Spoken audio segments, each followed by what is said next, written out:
Letter, Mina Harker to Lucy Westenra. Budapest, 24 August. My dearest Lucy, I know you will be anxious to hear all that has happened since we parted at the railway station in Whitby. Well, my dear, I got to Hull all right and caught the boat to Hamburg, and then the train on here. I feel that I can hardly recall anything of the journey, except that I knew I was coming to Jonathan, and that I should have to do some nursing. I had better get all the sleep I could. I found my dear one, so thin and pale and weak-looking. All the resolution has gone out of his dear eyes, and that quiet dignity which I told you was in his face has vanished. He is only a wreck of himself, and he does not remember anything that has happened to him for a long time past.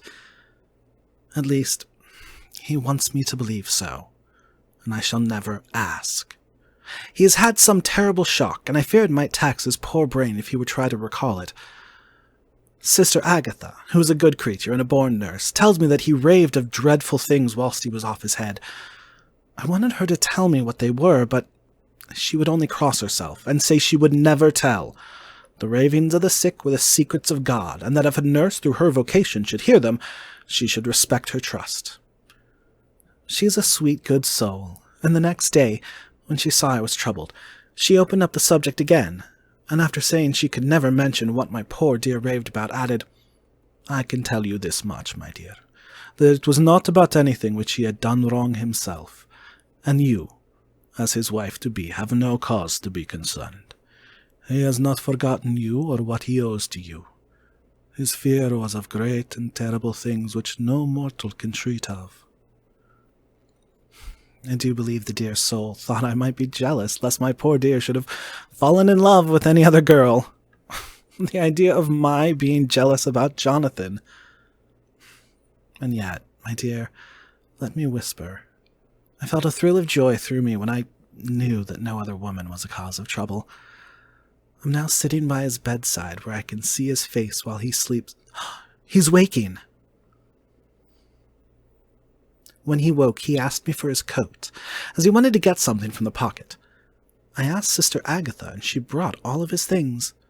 I saw that amongst them was his notebook, and was going to ask him to let me look at it, for I knew then that I might find some clue to his troubles. But I suppose he must have seen my wish in my eyes, for he sent me over to the window, saying he wanted to be quite alone for a moment. When he called me back, when I came, he had his hand over the notebook, and he said to me very solemnly, "Wilhelmina." I knew then that he was in deadly earnest, for he has never called me by that name since he asked me to marry him. You know, dear, my ideas of the trust between husband and wife. There should be no secret, no concealment. I have had a great shock, and when I try to think of what it is, I feel my head spin round, and I do not know if it was all real or the dreaming of a madman. You know I have had brain fever, and that is to be mad. The secret is here, and I do not want to know it. I want to take up my life here, with our marriage. For, my dear, we had decided to be married as soon as the formalities are complete. Are you willing, Wilhelmina, to share my ignorance? Here is the book. Take it and keep it. Read it if you will, but never let me know, unless indeed some solemn duty should come upon me to go back to the bitter hours, asleep or awake, sane or mad, recorded here. He fell back, exhausted, and I put the book under his pillow and kissed him. I've asked Sister Agatha to beg the Superior to let our wedding be this afternoon, and I am waiting her reply.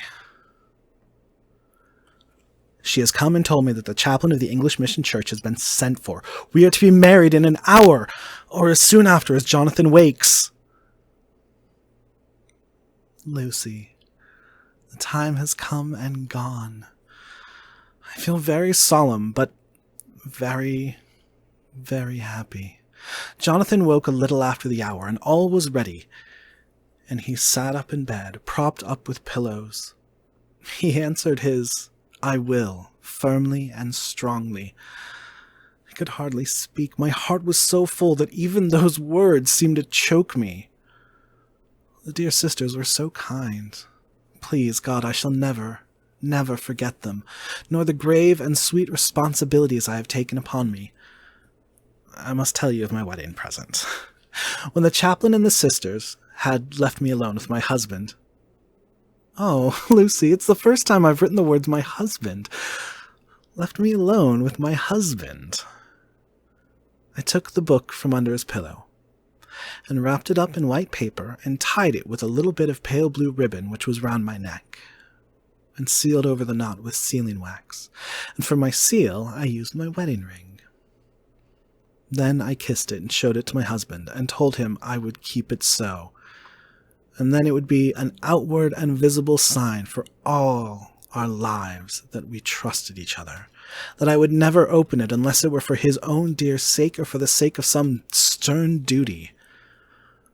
Then he took my hand in his, and, oh, Lucy, it was the first time he took his wife's hand, and said that it was the dearest thing in all the wide world, that he would go through all the past again to win it if need be. The poor dear meant to have said a part of the past, but he cannot think of time yet, and I shall not wonder if at first he mixes up not only the month but the year. Well, my dear, what could I say? I could only tell him that I was the happiest woman in all the wide world, that I had nothing to give him except myself, my life, and my trust, and that with these went my love and duty for all the days of my life. My dear, when he kissed me and drew me to him with his poor weak hands, it was like a very solemn pledge between us. Lucy, dear, do you know why I tell you all this? It is not only because it is all sweet to me, but because you have been and are very dear to me. It was my privilege to be your friend and guide when you came from the schoolroom to prepare for the world of life. I want you to see now, and with the eyes of a very happy wife, whither duty has led me, so that in your own married life you too may be all happy as I am.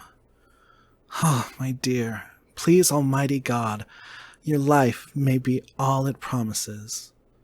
A long day of sunshine with no harsh wind, no forgetting duty, no distrust. I must not wish you no pain, for that can never be, but I do hope you will be always as happy as I am now. Goodbye, my dear. I shall post this at once, and perhaps write you very soon again. I must stop, for Jonathan is waking. I must attend to my husband. Your ever-loving Mina Harker.